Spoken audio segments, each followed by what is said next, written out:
அவர்களுக்கு நன்றி. அடுத்ததாக கவிஞருக்கு கவிஞர், பேச்சாளருக்கு பேச்சாளர் சொற்கோ மணிமாறன் அவர்களை கவிதை பாட அன்போடு அழைக்கின்றேன்.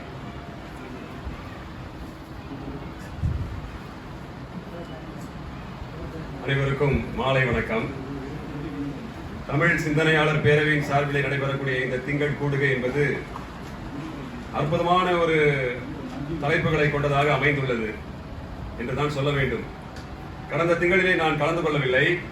இந்த திங்கள் கண்டிப்பாக வர வேண்டும் என்று நிலைப்பாட்டை எடுத்து முன்னதாகவே தோழர் உதயன் அவர்கள் ஒரு சிறிய வேலையை கொடுத்தார்கள். அதையும் செய்து முடித்துவிட்டு இங்கு வந்திருக்கிறேன் என்று நினைக்கின்ற பொழுது உள்ள மகிழ்ச்சி அடைகின்றது.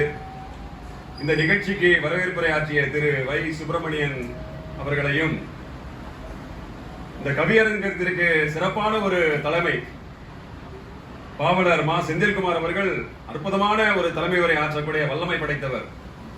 அவர் ஒரு கருத்தை சொல்ல ஆரம்பித்தால் நீரோடை போல் வந்து விழுந்து கொண்டே இருக்கும். அப்படிப்பட்ட ஒரு அருமையான மனிதர், நல்ல பேச்சாற்றல் மிக்கவர். அவர் இந்த கவியரங்கத்திற்கு தலைமையை ஏற்றிருப்பது சால பொருந்தும் என்று சொல்லி, கவியரங்க தலைப்பு தமிழ் எங்கள் உரிமை செம் பயிருக்கு வேர். முதல்ல எனக்கு புரியல. நான் அப்புறம் ஐயா அவர்களை தான் தொடர்பு கொண்டாங்க. நான் பேசணும்னு நினைச்சேன், முடியல. அப்புறம் தொடர்பு சொல்லும் போது புரியல ஐயா சொன்னேன். இல்லை இதுதான் தமிழுக்கும் அமதுன்ற பேர். அந்த பாட்டில் வரக்கூடிய வரியை தான் எடுத்து அடியை தான் எடுத்து நான் போட்டிருக்கேன் அப்படின்னு சொல்லவே இது அற்புதமான ஒரு தலைப்பு. அது மாத்திரமல்ல, இந்த கருத்தரங்க தலைமை என்பது தோழர் வாலாசா வல்லவன் அவர்கள் ஏற்றுள்ளார்கள். அவர் அழகான ஒரு கருத்தங்க தலைமை ஏற்று நடத்தி கொடுப்பார்கள். அதே போல் அதற்குரிய தலைப்பு கன்னடத்தின் தாய்மொழி தமிழா. வரவேற்புரை ஆற்றியவர் தமிழா தமிழே என்ற பலவிதமான கோணங்களிலே கேள்வி கணைகளை தொடுத்தாலும் கூட தமிழா என்று ஒரு கேள்வியை போட்டுள்ளார்கள். அந்த இடத்துல ஒன்றும் புரியல. பலவிதம் நான் கூட கேட்டேன். ஆராய்ச்சியாளர்கள் ஆய்வாளர்கள் என்ன சொல்றாங்கன்னா அதை அழகாக விளக்குவார்கள் என்ற நம்பிக்கையோடு அனைவரும் இருக்கிறோம். கன்னடத்தின் தாய்மொழி தமிழா, தமிழ்ல இருந்தா கன்னடம் பிறந்ததா? போற போக்கல் நடிகர் கமலஹாசன் சொல்லிட்டு போனது அதுக்கு அவர் முக்கியத்துவம் கொடுக்காமல் அப்படி சொல்லிட்டு போனதே மிகப்பெரிய பிரச்சனையாகி வலுப்பெற்று விட்டது.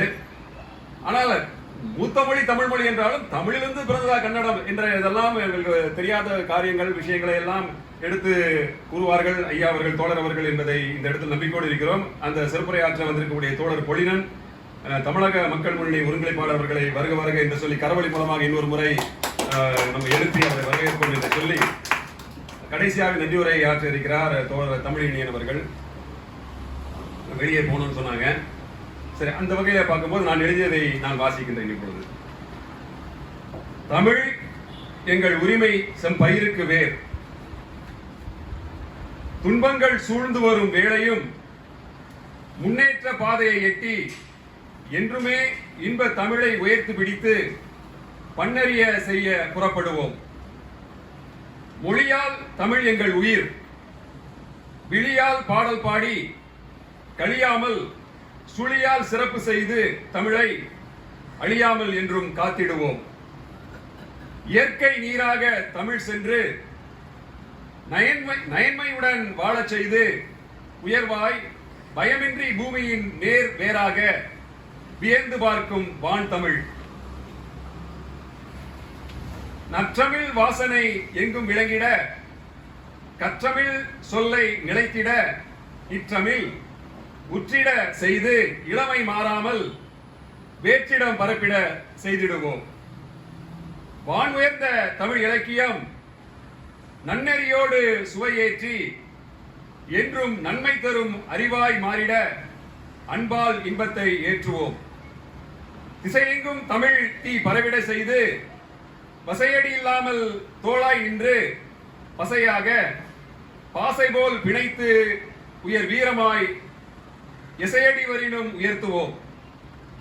செம்மொழியாம் தமிழ் எங்கள் மொழி வம்பிழுக்கும் நாதாரிகளை அடித்து சும்பிடாமல் கம்பீர போர் புரிந்து ரத்தமிட்டு நம்பிக்கையோடு வெட்டி சாய்ப்போம். மூத்த மொழி எங்கள் முதன்மை மொழி, முத்தாய் ஜொலிக்கும் உலக மொழி, கொத்தாக சத்துடன் தன்மானம் கொண்டு கல்வியில் முத்திரை பதிக்கும் முதல் மொழி என்று கூறி நிறைவு செய்கிறேன். நன்றி, வணக்கம். பலவாறாக அவர்கள் வார்த்தைகளை பயன்படுத்தி இருந்தாலும் அவர்கள் முத்தாய்ப்பாக சொல்ல வந்த கருத்து செந்தமிழின் பெருமையை உலகறிய செய்வோம் என்பதுதான் அவர் சொல்ல வந்த செய்தி என்றாலும் நாம்